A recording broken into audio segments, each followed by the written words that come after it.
The park is a plot of land shared into two. Two rooms was erected on half which serve as a ticketing office, and the other as a packing store. Long desks were placed in front of the ticket office, and it acts as waiting area for the passengers. The other half of the plot was acting as loading and packing places for the wagons, mainly Sienna products. Due to lack of space, the saloons load in turns. I am not all that sure that there is toilet facility there as I sat there waiting for our bus that will take us to Onitsha after COVID-19 lockdown was called off. It wasn't long before our driver called for us to board for the park was swarming with passenger that very first day of July. Driver was actually the one positioning passengers for their tickets were not numbered. The man put in front seat refused to sit there claiming careless driving as excuse. He preferred middle seat. He believed that death always comes from the front at times, from the back. So, in his calculation, middle seats are the most secure of all the positions. I was put at the back seat probably because of my stature. It will be nice for me to introduce myself at this stage of the story. My name is Mr. Ebuluofor Esq. I am 180 centimeters in height, slim. I weigh about 70 kilograms when I am healthy, which is often less most of the time. My beads and hairs are full of white that are battling to outnumbers the blacks, probably due to old age or lack of diet. I am 48.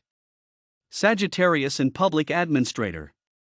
Apart from my NYSC year, I have not worked in any organized setting, so I have never administered anything acutely, whether in private or public. By nature, I am Esquire.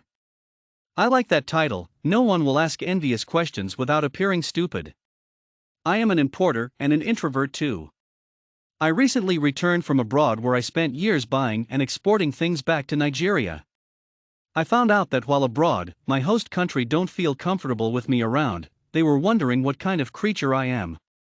I myself was wondering what is wrong with them. They were wondering why I am not a type. My going and coming don't conform to their knowledge of black race, therefore, I was used as a researchable object for a decade.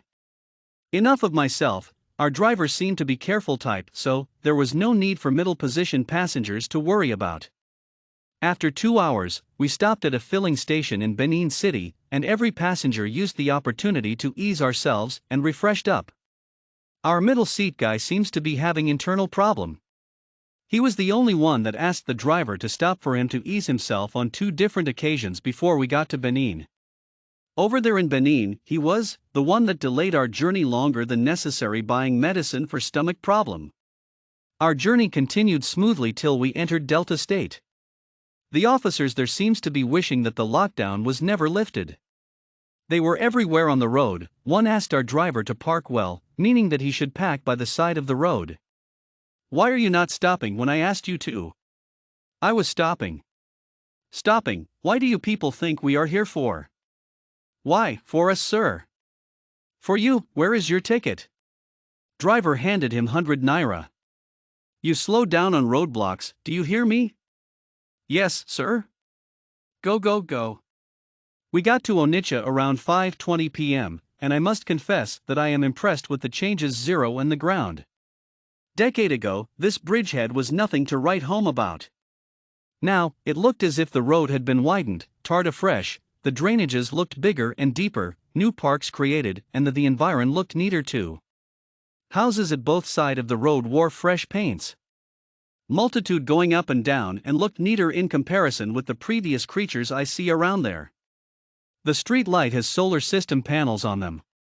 Our middle friend I overheard asking driver if that park is his final stop. Yes, he answered. I paid for journey to Aware, not Onitsha. Take a look at my ticket, he said. I know, I will put you in a bus going to Aware. I can't take only you to Aware. I left them and found a bus heading to my place. From the bridgehead to my palsy was about 20-minute drive, and the changes on the structures continued to surprise me. I spent 30-something years of my life here and was only absent for a decade, yet I still have little trouble finding my way. 2 weeks later, I first noticed unusual attention being directed at me. As who I am by nature, I don't like attentions being directed towards me, for it means only one thing, indicators. I don't like indicators too, for they means only one thing too, vigilance. It requires mind game. Few days later, I figured out that the couple that lives below me and another couple that live next to my building always bang the door at odd hours of the night, and that the gate of the building next to mine always open at the odd hours of the night. I investigated further and found out that officers changed duties there, that the couple below me and the one next were informants. Informing what? It happened that my host when I was abroad were still following me like Egyptians followed Israelites during their exodus. What I actually don't know is if the following was initiated through the Interpol or by direct line to Abuja. I suspected the latter. They were not trying to figure out if the stealing incident they were investigating in black magic was really committed by me, for the participants has proven that one beyond reasonable doubt. They ended up stealing 2 items from me, shopping things and MP3. Those crayfish were trying to exchange my destiny with theirs. I suspected seriously that it was their modus operandi inside there. They donated more than $1 million to Nigeria police to follow me bumper to bumper. The officers in turn made their own promises, and the result is every Tom and Harry becoming informant. Armed robbery, from what I heard, have reduced to the barest minimum, but it gained momentum when I came back. How else will someone prove that I am a thief after following me around for months without success? Is it not to stage robbery incidents to tell their boss that they are working? How much budget the department allocated for their filed work, I don't know. From look of things, the allocators don't care too. Result is needed. $1 million is not 1 million naira. 2 months ago, I was in my room peacefully, minding my own business. Suddenly, I began to hear noises downstairs. Later, I heard that some people passing as thieves raided the stores downstairs and carted away valuable items. I heard that they came with 2 tricycles popularly known as Kiki. The insinuations were many, and the officers were still changing duties and following me around, investigating physical theft spiritually.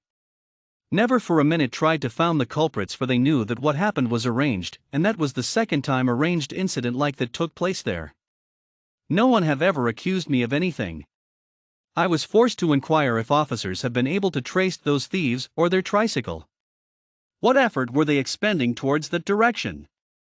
The officers were busy praying that their effort to frustrate or run me out of existence weren't yielding result.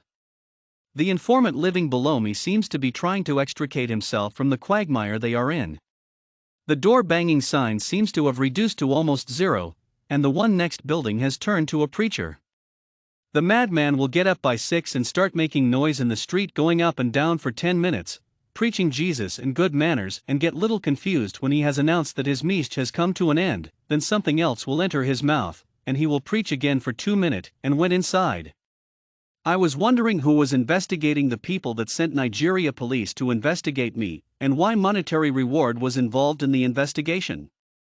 I smelled SARS, ridicule, racism, condescending and mockery of this entity called Nigeria and her police. The motto of Nigerian police is your friend. I was wondering the type of friend they were to the millions of youths that were rampaging not long ago. Sunday, November 29th, I came to conclusion that a man that can kill for naira will not hesitate to massacre for dollar. The weather is not friendly this time of the year. Add cheap cigarette and cheap gin to it, the result is always youth protest.